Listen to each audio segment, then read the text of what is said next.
Hello guys, and welcome to this video where I'm going to be showing you how to suggest a new app connection on Payoneer. So the first thing you have to do is to log into your account and scroll down and choose the manage option, which is the last option here.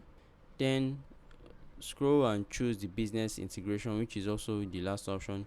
Click on connect apps. It will bring us to a page where we can connect 4 apps: the NetSuite app, the NetSuite, QuickBooks, Zoho Books, and I think there's one more. Okay, zero. Yes, this zero, QuickBooks, Zoho Books, and NetSuite. So all we have to do is to suggest, click on this option here, suggest app connection.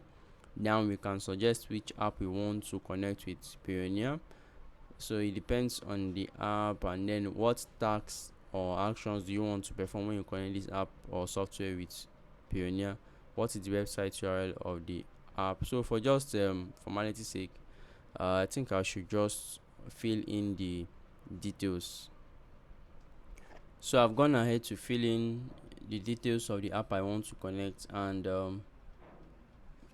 let me just click on submit and see how it goes. Okay, it's has been suggested to Payoneer, and if they are ready, they can do that. A very big if. So this is how to connect, or suggest rather, an app connection to Payoneer. I'll see you guys in the next video. Have a great day.